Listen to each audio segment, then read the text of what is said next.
नवरात्र उत्सवानिमित्त श्री शिवप्रतिष्ठान हिंदुस्थानच्या वतीने काढण्यात येणाऱ्या दुर्गामाता दौडीची आज हजारो धारकऱ्यांच्या उपस्थितीत सांगता झाली आहे. गेले 9 दिवस सुरू असणाऱ्या श्री शिवप्रतिष्ठानच्या दुर्गामाता दौडीत हजारो धारकरी धावलेत. समारोप प्रसंगी बोलताना श्री शिवप्रतिष्ठान हिंदुस्थानचे संस्थापक संभाजीराव भिडे गुरुजी यांनी खासदार, आमदार आणि लोकप्रतिनिधी हे नालायक असल्याचं मत त्यांनी यावेळी व्यक्त केले.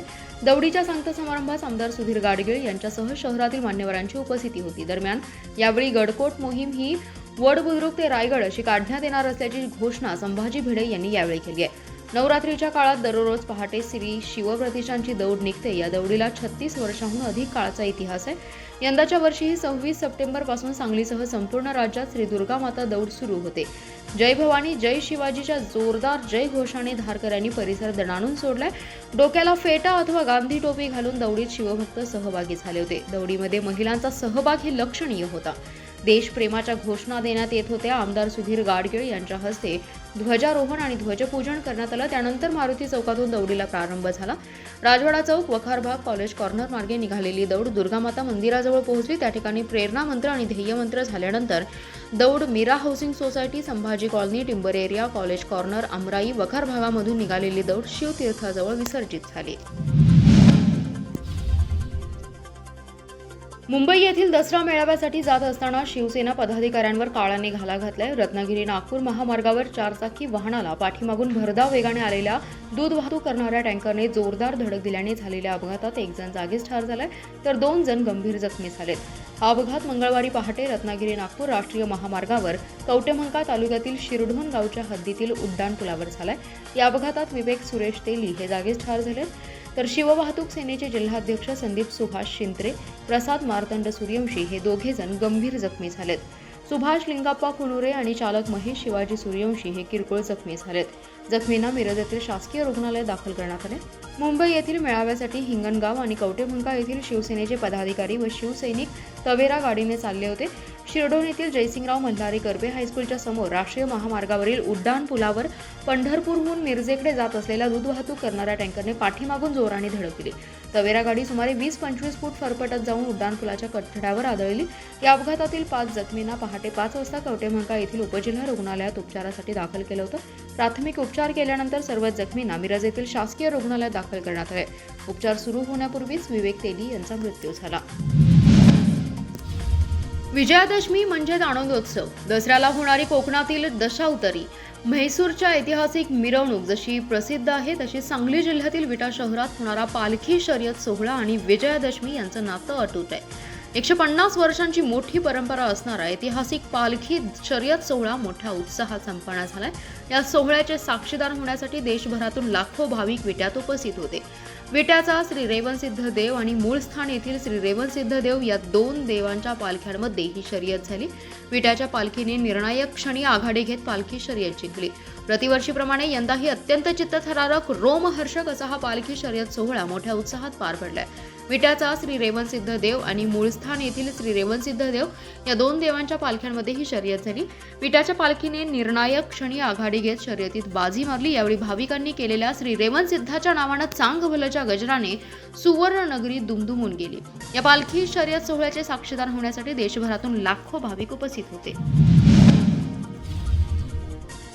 राज्य शासनाने सत्य परिस्थिती जाणून घेऊन फेर सर्वेक्षण करत जत तालुक्यात तातडीने दुष्काळ जाहीर करण्याच्या मागणीसाठी 27 ऑक्टोबर रोजी सांगलीच्या जिल्हाधिकारी कार्यालयासमोर लाक्षणिक उपोषण करण्यात येणार आहे. याबाबतची माहिती कट्टर विरोधक असलेले माजी आमदार विलासराव आणि आमदार विक्रम सावंत यांनी दिली आहे. कट्टर विरोधक दुष्काळाच्या मुद्द्यावर एकत्रित येत आंदोलन करणार असल्याने सर्वांचंच लक्ष वेधले. याबाबतची माहिती देताना विलासराव जगताप आणि विक्रम सावंत म्हणाले, दुष्काळ जत तालुक्याच्या 5वीला पोहोचलाय. जत तालुका 100% अवर्षणग्रस्त तालुका आहे. जत तालुक्यातील सर्व तलावांमधील सद्यस्थितीत शिल्लक पाणीसाठा 3% असून एकूण 27 तलावांपैकी 10 तलावांमध्ये 0% पाणीसाठा म्हणजेच ते कोरडे असून उर्वरित तलावांमध्ये मृत संचय पाणीसाठा आहे. पावसाअभावी खरीप हंगाम पूर्णपणे वाया गेला असून रब्बी हंगाम पेरणी करणं शक्य नाही. तालुक्यातील पिण्याचं पाणी, शेतीचं पाणी, जनावरांना चारा आणि पाणी मिळणं दिवसेंदिवस बिकट होते. सध्या 25 गावांमध्ये 29 टँकरने पाणी पुरवठा सुरू असून सध्या परिस्थिती अशी असताना नागपूर येथील क्षेत्रीय सर्वेक्षणासाठी महाराष्ट्र राज्य सुदूर संवेदन उपाययोजना केंद्राच्या मोबाईल ॲपद्वारे चुकीचे सर्वेक्षण झाल्याने दुष्काळी तालुक्यांमध्ये जत तालुक्याचा समावेश झालेला नाही, तरी शासनाकडून वस्तुस्थितीचं सर्वेक्षण होऊन त्वरित जत तालुका दुष्काळ जाहीर करावा यासाठी जत तालुक्यातील तमाम जनतेमार्फत सर्वपक्षीय निवेदन सादर करून 27 ऑक्टोबर रोजी सर्वपक्षीय लाक्षणिक उपोषण जिल्हाधिकारी कार्यालय सांगली समोर करण्यात येणार आहे. इस्लामपूर येथे अशोक विजयादशमी धम्मचक्र परिवर्तन दिनानिमित्त भारतरत्न डॉक्टर बाबासाहेब आंबेडकर व छत्रपती शिवाजी महाराज यांच्या पुतळ्याजवळ समता सैनिक दलाच्या वतीने मानवंदना देण्यात आली. इस्लामपूर शहरातील मुख्य मार्गावरून महामानवांच्या घोषणा देत प्रभात फेरी काढण्यात आली. जिजाबाई कांबळे, सुप्रिया सोनवणे यांच्या हस्ते पुष्पहार अर्पण करण्यात आला. शहरातील तहसील कार्यालय, महावीर चौक, गांधी चौक, येल्लामा चौक मार्गावरून प्रभात फेरी पार पडली. समता सैनिक दलाचे संचलन झालं. या प्रसंगी डॉक्टर दिलीप सावंत, ज्येष्ठ नेते शरद कांबळे, प्राध्यापक अर्जुन पन्हाळे, प्राध्यापक वसंत भंडारे, ॲडव्होकेट मनोज राजवर्धने, भारतीय बौद्ध महासभेचे अध्यक्ष दीपक बनसोडे, सचिन कांबळे, जयसिंगराव कांबळे, समता सैनिक दलाचे जितेंद्र पवार, सुनील कांबळे, सचिन कांबळे, मिलिंद माने, किशोर जाधव, राजेश कांबळे, भाऊसाहेब कांबळे, दिलीप मोरे, बापूराव बसवंत, सुरेश मोहिते, तक्षशिला ज्ञान केंद्राचे अरविंद कांबळे, MK कांबळे, संजय बनसोडे, प्रकाश कांबळे, अवधूत कांबळे, यशवंत धुमाळे यांच्यासह बौद्ध बांधव मोठ्या संख्येने उपस्थित होते. उद्या 25 ऑक्टोबर रोजी महाराष्ट्रातील एसटी महामंडळाच्या कर्मचाऱ्यांच्या विविध प्रश्नांसाठी तसेच प्रलंबित मागण्यांसाठी सेवाशक्ती संघर्ष एसटी कर्मचारी संघटनेच्या वतीने आंदोलन करण्यात येणार आहे. याबाबतची माहिती आमदार गोपीचंद पडळकर यांनी दिली आहे. पडळकर म्हणाले, राज्य सरकारी कर्मचाऱ्यांना ज्या सोयी सुविधा मिळतात त्या एसटी कर्मचाऱ्यांना देण्यात यावेत. लिपिक पदासाठी 240 दिवसांची जी अट घातली ती रद्द करण्यात यावी.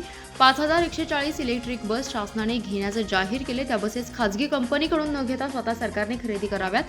कॅशलेस मेडिक्लेमच्या बाबत कर्मचारी मागणी करत आहेत, त्याबाबत तातडीने निर्णय सरकारने घ्यावा. कर्मचाऱ्यांची वेतनवाढ करण्यात यावी यासह विविध मागण्यांसाठी उद्या आंदोलन करण्यात येणार आहे. या आंदोलनात जास्तीत जास्त एसटी कर्मचाऱ्यांनी सहभाग घ्यावा असं आवाहन त्यांनी यावेळी केले. आपण ज्याप्रमाणे आपल्या जन्मदात्या मातेच्या ऋणामधून कधीच मुक्त होऊ शकत नाही, त्याच पद्धतीने आपण आपल्या भारत मातेच्याही ऋणामधून कधीच मुक्त होऊ शकणार नाही. सदैव आपल्या भारत मातेच्या प्रति प्रगल्भ कृतज्ञ भाव राखून आपण आपलं निरंतर कर्तव्य पार पाडत राहावे असा मौलिक सल्ला भारतीय जनता पक्षाचे किसान मोर्चाचे राज्य उपाध्यक्ष, सर्वोदय सहकारी साखर कारखान्याचे चेअरमन पैलवान पृथ्वीराज पवार यांनी दिलाय. लोकनायक शिक्षण मंडळ सांगलीच्या श्रीमती शालिनी रंगनाथ दांडेकर हायस्कूल येथील शारदीय नवरात्रोत्सव महोत्सवाच्या समारोप प्रसंगी पृथ्वीराज पवार बोलत होते. समारोप प्रसंगी बोलताना पृथ्वीराज पवार म्हणाले, आपल्या भारत देशाची संस्कृती जगप्रसिद्ध असून आज जगात या संस्कृतीचा प्रत्येक देश अनुकरण करत आहे. पुत्र जसा आपल्या मातेच्या ऋणामधून मुक्त होऊ शकत नाही, तसाच तो आपल्या भारत मातेच्याही ऋणातून कदापिही मुक्त होऊ शकणार नाही. आपल्या भारत मातेप्रती सदैव कृतज्ञ भाव राखून आपले कर्तव्य पार पाडत राहिलं पाहिजे. विद्यार्थ्यांच्या सर्वांगीण विकासासाठी त्यांच्या अनुकरणशील मनांवर लहानपणापासूनच हे स्तुत्य विचार रुजवण्यासाठी श्रीमती शालिनी रंगनाथ दांडेकर हायस्कूलच्या सर्वच घटकांनी शारदीय नवरात्र उत्सवाचा हा जो उपक्रम हाती घेतलाय तो अत्यंत कौतुकास्पद असल्याचं त्यांनी सांगितलंय. सांगली येथील भीमगर्जना सांस्कृतिक कला क्रीडा सेवा मंडळ, राजश्री शाहू कॉलनी यांच्या वतीने 67वा धम्मचक्र प्रवर्तन दिन आणि अशोका विजयादशमी दिन मोठ्या उत्साहात साजरा करण्यात आला. त्याचबरोबर सिद्धार्थ परिसर येथील लुंबिनी बुद्ध विहार येथेही विजयादशमी सायंकाळी साजरी करण्यात आली. भीमगर्जना मंडळाच्या अध्यक्षा छाया कांबळे व ज्येष्ठ सामाजिक कार्यकर्ते हरिभाऊ सवने यांच्या हस्ते ध्वजारोहण करण्यात आलं. तसेच रिपाईच्या अध्यक्षा आशा साबळे, मंडळाच्या माजी अध्यक्षा अमिता कांबळे यांच्या हस्ते प्रतिमापूजन आणि ज्येष्ठ रिपाई कार्यकर्ते शिवाजी वाघमारे व रोजगार आघाडीचे जिल्हाध्यक्ष अरुण आठवले यांच्या हस्ते दीप प्रज्वलन करण्यात आलं.